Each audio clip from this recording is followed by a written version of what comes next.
Olá, estudantes. Continuando a nossa playlist das questões que caíram na Escola Naval, temos essa questão aqui de 2017, é uma questão sobre movimento harmônico simples, que fala o seguinte: analise o gráfico abaixo. Eu coloquei o gráfico aqui do lado, tá? O gráfico acima é porque o gráfico originalmente ele fica entre essa frase e essa frase, por isso que ele está falando desse jeito, tá? Mas está aqui do lado. Representa a posição x de uma partícula que realiza um MHS em função do tempo t. A equação que relaciona a velocidade em centímetros por segundo da partícula com sua posição em x é. Bom, então vamos lá, vamos ter que focar bastante no que a questão está pedindo. Ele quer relação de velocidade com sua posição. Então eu vou ter que usar uma função para velocidade e uma função para posição. Se eu for começar do início, né, da hierarquia das grandezas aqui, então se eu for pegar uma função de posição, eu vou simplesmente pegar a equação de elongação, com uma grande observação que vai fazer toda uma diferença. Reparem isso aqui. Quando a gente vai olhar a função de elongação, reparem que é sempre um cosseno aqui. Porém, eu chamei a atenção aqui, ó, que isso aqui é uma senoide. Esse gráfico aqui é um gráfico senoide, senoidal. Então, por isso que eu coloquei essa observação aqui.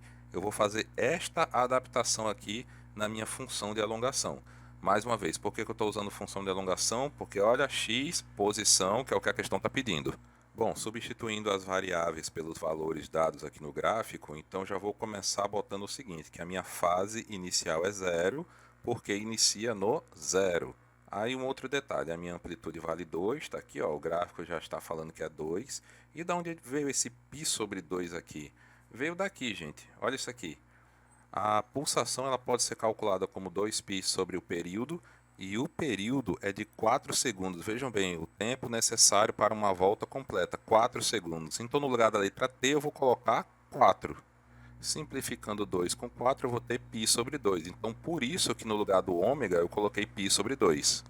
Bom, se eu quiser isolar somente a minha função seno, eu vou ter que passar esse 2 para o outro lado, e depois vocês vão entender por que eu fiz isso. Então eu vou passar aqui a minha função, meu 2 para o outro lado, e eu vou deixar somente a função aqui quietinha, isolada. Eu vou ter exatamente isso daqui, e eu vou chamar isso aqui de equação 1. Bom, já falei sobre a posição, agora eu vou focar na velocidade. Então eu vou pegar a equação da velocidade. Repare bem que eu peguei a equação da velocidade, eu peguei a função da velocidade, porém eu fiz uma adaptação aqui. Reparem que a mesma relação que eu fiz de x sobre 2, eu já fiz direto aqui para a velocidade. Agora reparem num outro detalhe aqui. A amplitude no vale 2, a gente já está vendo aqui que vale 2. Aqui tivemos uma pequena coincidência, né? Reparem que se eu pegar a Reparem que se eu pegar uma volta completa é π, né? Volta completa é π. Reparem que se eu pegar o valor de uma volta completa e se eu dividir pela metade, eu vou ter exatamente 2. Então eu posso muito bem, no lugar de falar amplitude, eu posso muito bem falar que é π sobre 2. Eu vou ter essa grande coincidência aqui nessa questão. Então por isso que eu tenho esse valorzinho aqui. Ademais, eu peguei aqui o mesmo valor, ó, frequência angular aqui, ó, π sobre 2, botei aqui. O que é que eu vou fazer? Vou simplificar 2 com 2 e vou passar o π dividindo para deixar a função cosseno também sozinha, sozinha, sozinha aqui. Eu vou chamar isso aqui de equação 2. Então, finalmente, aqui vem a explicação. Professor, então por que você está fazendo todo esse catatal aqui? Por que você inventou de botar a função sozinha e tal?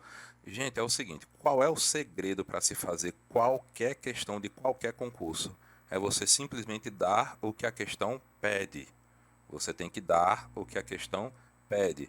Se a gente tiver que botar um número para cima, para baixo, se tiver que multiplicar, botar raiz quadrada, vai depender do que a questão está pedindo. Então eu estou fazendo todo esse arrumadinho aqui para que coincida a organização, o arranjo de variáveis coincida o máximo possível com as alternativas. Então por isso que eu tenho que focar tanto em velocidade e posição. Reparem que eu foquei em posição e agora eu foquei em velocidade. Então vamos lá. Então, seguindo esse raciocínio que eu acabei de falar, por que eu estou fazendo exatamente desse jeito, para dar o que a questão pede, então vamos lá. Eu vou relacionar então velocidade diretamente com a posição. Para isso, eu vou usar aquela relação fundamental da trigonometria. Aquela relação que fala, né? Seno ao quadrado de θ mais cosseno ao quadrado de θ igual a 1. Reparem que eu vou fazer isso e olha como é que vai ficar. Eu vou substituir.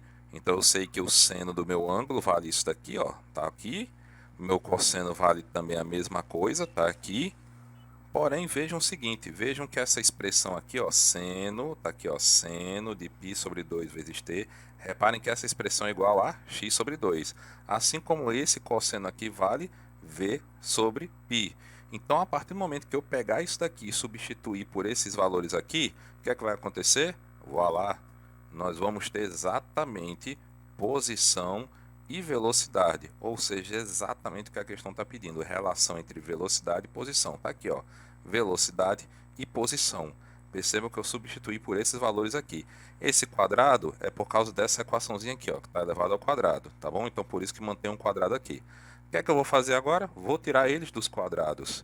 Então quando eu tirar o dos quadrados, vai ficar dessa maneira aqui. O que é que eu preciso fazer? Eu agora preciso dar um jeito de fazer com que o v ao quadrado fique sozinho. Repare que todas as alternativas, em todas elas, o v ao quadrado está isolado no cantinho. Então é isso que eu vou fazer. Eu vou mandar essa fração para o outro lado, certo? E vou tentar deixar esse v ao quadrado aqui sozinho. E o meu primeiro passo para isso é fazer o MMC, tá? Eu tenho aqui 4, eu tenho π ao quadrado e eu tenho 1 aqui nesse denominador. Se eu for fazer o MMC, eu vou ter esta relação aqui. E esse é o primeiro passo para poder deixar o v isolado. Próximo passo, então, o que é que eu vou fazer? Vou mandar esse grupinho aqui, ó. Tá vendo esse grupinho aqui? Vou mandar ele todo para o outro lado. E quando eu mandar esse grupinho todo para o outro lado, reparem que eu vou ter um π ao quadrado e eu vou ter um π ao quadrado. Esse grupinho, quando for para o outro lado, vai menos, né, gente? Então vai ficar menos x ao quadrado vezes π ao quadrado. Então eu vou ter π ao quadrado como fator comum nesses dois termos. Então se eu mandar esse grupinho por outro lado, negativo, e se eu fizer aqui o fator comum, eu vou ter exatamente isto aqui, tá certo? Esse aqui é o meu fator comum. Bom, se eu mandar o 4 para cá, o que é que vai acontecer? Se eu mandar o 4 dividindo, eu tenho que deixar o v ao quadrado sozinho, tá? Se eu mandar o 4 dividindo, reparem que o 4 vai dividir esse 4 e vai dividir esse menos x ao quadrado. 4 dividido por 4 vai dar 1. Então eu posso cancelar esse camarada aqui. E aqui eu posso deixar x ao quadrado sobre 4. Tanto é que a minha resposta final vai ser exatamente esta daqui. Tá bom? Ou seja, é a letra D de dado. Tá certo, gente?